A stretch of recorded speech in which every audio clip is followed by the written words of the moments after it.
Je suis Jean Cavaillès, économiste à l'INRAE, à la retraite, mais je reste associé à l'UMR Césaire de Dijon, où j'ai exercé. Alors, comme beaucoup de chercheurs du département, qui s'appelait alors Économie et Sociologie Rurale, ESR,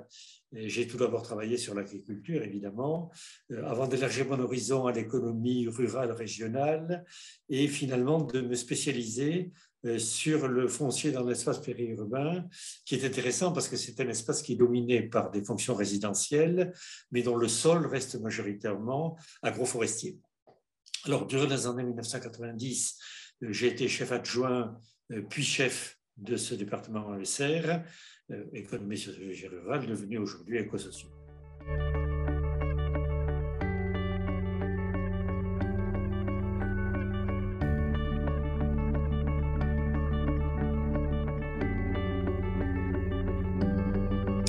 Alors, usant de la liberté de parole que m'ont donné les organisateurs, ce dont je tiens à les remercier,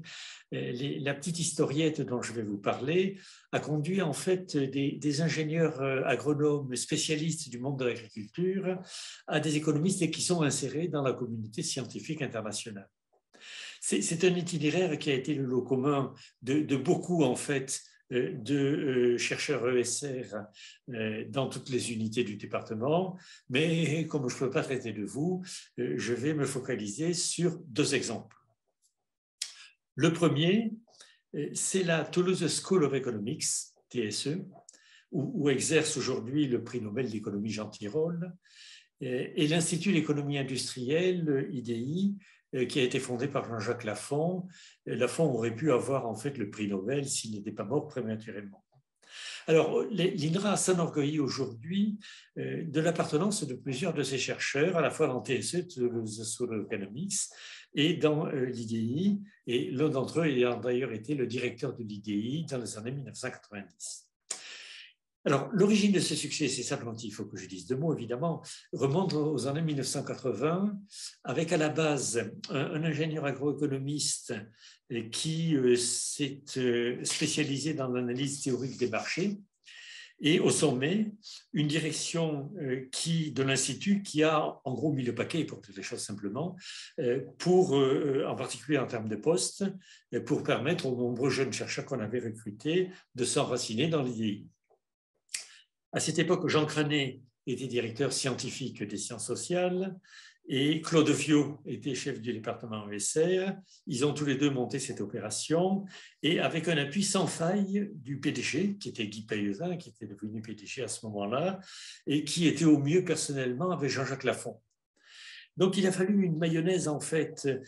qui supposait, dont on récolte aujourd'hui les fruits, évidemment, mais qui supposait la puissance d'un organisme de recherche nationalement intégré, comme l'INRA, à la différence des universités, et qui a été mis au service d'une orientation scientifique visant le meilleur niveau académique, avec Tirole, Lafon, etc., et dans une démarche appliquée aux missions de l'Institut. Mon second exemple très rapide réunit les mêmes ingrédients et aboutit à la participation d'éco-sociaux aujourd'hui à la Paris School of Economics, PSE, qui est un autre lieu d'excellence en fait de la discipline aujourd'hui. Une fois de plus, ce sont des chercheurs de base de l'Institut qui ont participé au montage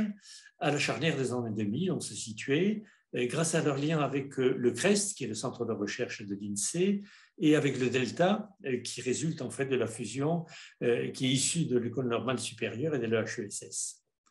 Et à la manœuvre au sommet, on retrouve au côté INRA Jean Cranet, qui dans les années 1980, puis Claude Viau dans les années 1990, et j'ai eu moi-même le plaisir de voir l'aboutissement de cette opération avec la migration d'une unité du département ESR dans Paris School of Economics, boulevard Jourdan.